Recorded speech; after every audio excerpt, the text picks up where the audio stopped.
Selamat pagi dan salam sejahtera buat kita semua. Yang saya hormati yaitu Ibu Hotriani dan juga Pak Usman selaku dosen pengampu kami pada mata kuliah Pendidikan Pancasila. Di sini kami dari kelompok 7 akan meresensi buku dan melakukan perbandingan dengan beberapa buku dan juga beberapa jurnal. Kami yang beranggotakan 3 orang yang terdiri dari saya sendiri yaitu Sri Helen dengan NIM 5213343018, lalu ada Karisa Mabengi dengan NIM 5213143021 dan Sinar Febriani dengan NIM 5213143018. Kali ini kami akan meresensi buku dengan secara bergantian mengenai buku Pendidikan Pancasila. Berikut resensinya. Baik, Assalamualaikum warahmatullahi wabarakatuh. Di sini saya akan menjelaskan mengenai bab 1, bab 2, dan bab 3. Pada bab 1 dijelaskan bahwa pada mata kuliah Pendidikan Pancasila merupakan usaha, sadar, dan terencana untuk mewujudkan suasana belajar dan proses pembelajaran agar mahasiswa aktif mengembangkan potensi dirinya untuk memiliki pengetahuan, kepribadian, dan keahlian sesuai dengan program studinya. Pada bab 1 juga membahas tentang pendidikan Pancasila dan pentingnya mata kuliah pendidikan Pancasila. Landasan dan dasar-dasar pemikiran pendidikan Pancasila yaitu dasar historis, filosofis, sosial dan kultural, dan dasar yuridis. Pada bab 2 membahas tentang Pancasila dalam kajian sejarah bangsa Indonesia. Adapun sejarah Pancasila yaitu pada masa prakemerdekaan, yaitu ada masa kerajaan Sriwijaya, Majapahit, dan lain sebagainya. Sedangkan pada masa pasca kemerdekaan ada Orde Baru, Orde Lama,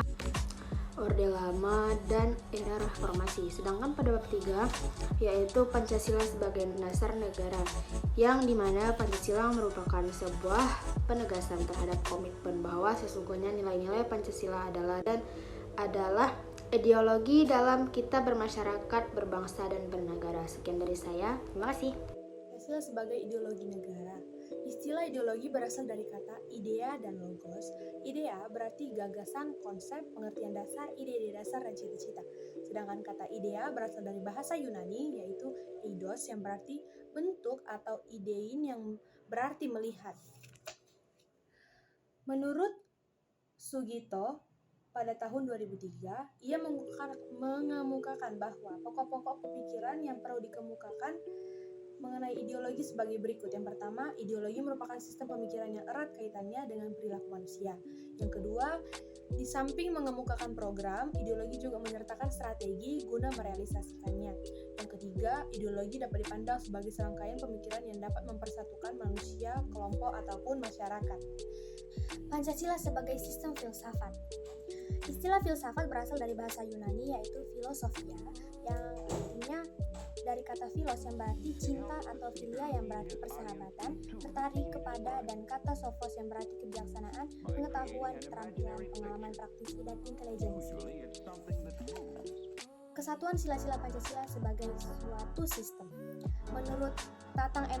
Amirin, ia memberikan definisi sistem dengan mengingat unsur-unsur penting yang ada dalam sistem, yaitu yang pertama, himpunan bagian-bagian, yang kedua, bagian-bagian itu saling berkaitan, yang ketiga, masing-masing bagian bekerja sama secara mandiri dan bersama-sama, yang keempat, semuanya ditujukan pada pencapaian tujuan bersama atau tujuan sistem, yang kelima, terjadi di dalam lingkungan yang rumit dan kompleks. Kesatuan sila sebagai sistem filsafat yaitu memiliki 1. Filsafat Pancasila sebagai genetivus objectivus dan genetivus subjectivus. Yang kedua yaitu landasan ontologis Pancasila. Yang ketiga landasan epistemologi Pancasila. Yang keempat landasan aksiologis Pancasila. Nah, hakikat-hakikat dari sila-sila Pancasila. Terkait dengan hakikat-hakikat sila-sila Pancasila, pengertian kata hakikat dapat dipahami dalam 3 kategori. Yang pertama, hakikat abstrak, yang biasa disebut sebagai hakikat jenis atau hakikat umum, yang mengandung unsur-unsur yang sama. Kemudian, hakikat pribadi sebagai hakikat yang memiliki sifat khusus yang artinya terikat kepada barang suatu barang. Yang ketiga yaitu hakikat konkret yang bersifat nyata, sebagaimana dalam kenyataannya. Sekian penjelasan dari saya, terima kasih. Baik, saya lanjutkan bagian bab 6, di mana pada bab 6 bagian buku ini terdapat beberapa poin, yaitu pengertian etika dan etika politik Indonesia. lalu ada Pancasila sebagai sistem etika, perlunya Pancasila sebagai sistem etika, Pancasila sebagai etika politik Indonesia, dinamika dan tantangan Pancasila sebagai sistem etika, makna dan aktualisasi sila-sila Pancasila dalam kehidupan bernegara. Baik, langsung aja untuk lebih dalamnya, di mana terdapat pengertian Pancasila sebagai sistematika adalah aturan, kesusilaan, dan kesopan santunan. Lalu perlunya Pancasila dalam sistematika dalam hal ini memerlukan acuan landasan moral dalam menjalankan kehidupan dari segala aspek, yaitu aspek sosial, ekonomi, politik, penegak hukum, ilmuwan, dan lingkungan. Lalu Pancasila sebagai etika politik. Etika yang mempertanggungjawabkan dan kewajiban manusia dalam kehidupannya. Pancasila sebagai etika mewujudkan nilai-nilai Pancasila dalam kehidupan sehari-hari. Dinamika dan tantangan Pancasila sebagai sistematika etika. Terjadinya krisis multidimensi yang mengakibatkan banyak terjadi demonstrasi, konflik sosial, dan sebagainya. Hal ini menurunkan etika bagi masyarakat, maka eksistensi Pancasila sebagai sistem etika ditegakkan dengan mengimplementasikan prinsip konstitusional dalam penyelenggaraan pemerintahan negara Indonesia. Lanjut, yaitu mereview bab terakhir, di mana membahas tentang Pancasila sebagai dasar ilmu pengembangan, sebagai dasar nilai pengembangan ilmu, mengenai pengertian dan pentingnya Pancasila sebagai dasar nilai pengembangan ilmu, lalu mengenai ilmu dalam perspektif historis, lalu terdapat ciri-ciri ilmu, pilar-pilar penyangga bagi eksistensi ilmu, problematika etika ilmu, Pancasila sebagai dasar nilai, lalu ada visi dan sikap yang dimiliki oleh seorang ilmuwan. Untuk kita akan masuk ke dalam materinya secara luas, yaitu di mana Pancasila sebagai dasar ilmu pengembangan nilai pengembangan ilmu, yaitu di sini dikatakan bahwa kelima sila merupakan pegangan dalam pedoman dalam pengembangan ilmu. Inti dari isi Pancasila yaitu Pancasila merupakan satu kesatuan. Lalu mengenai ilmu dalam perspektif histori, di mana pengembangan ilmu mulai dari zaman pra-Yunani kuno, zaman abad pertengahan, zaman Renaissance, zaman modern, sampai pada zaman kontemporer, lalu abad ke-20 sampai sekarang, di mana dalam buku ini dikatakan dalam setiap zaman dijelaskan bahwa ilmu pengetahuan berkembang secara bertahap menurut dekade waktu. Lalu untuk ciri ilmunya yaitu terdapat 5 ciri, yaitu yang pertama empiris, adanya pengalaman, lalu sistematika, adanya pengumpulan data, ketiga objektif, adanya pengetahuan yang bebas, keempat yaitu analisis, adanya pengetahuan ilmiah, dan yang kelima verifikasi, yaitu pemeriksaan.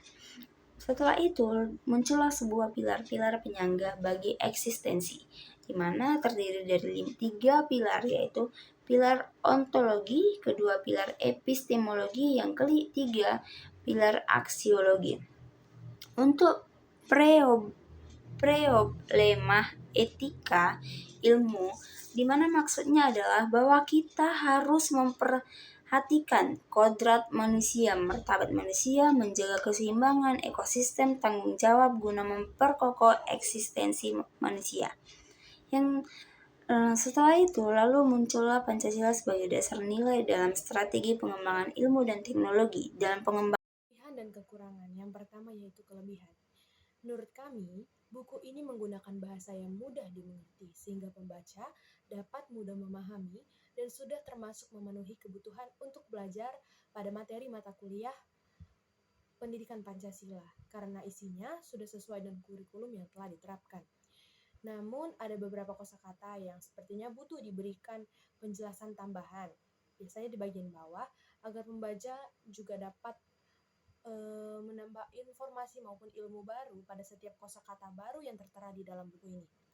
Nah, kekurangannya yaitu menurut kami, isi di dalam buku ini terlalu banyak mengandung nilai teoritis dibandingkan praktisi. Mungkin benar jika isi buku harus sesuai dengan kaidah nilai-nilai Pancasila. Namun menurut kami, penulis sesekali menyelipkan hasil penelitian atau pengamatan dari materi mengenai contoh implementasi tiap nilai-nilai di dalam Pancasila agar tidak terlalu membosankan sekaligus menguji daya serap dari materi yang disampaikan dari sang penulis. Kemudian penulis juga boleh menyertakan beberapa ilustrasi kecil di dalam setiap bab atau setiap judul kecil pada materi. Sekian dari kami, terima kasih.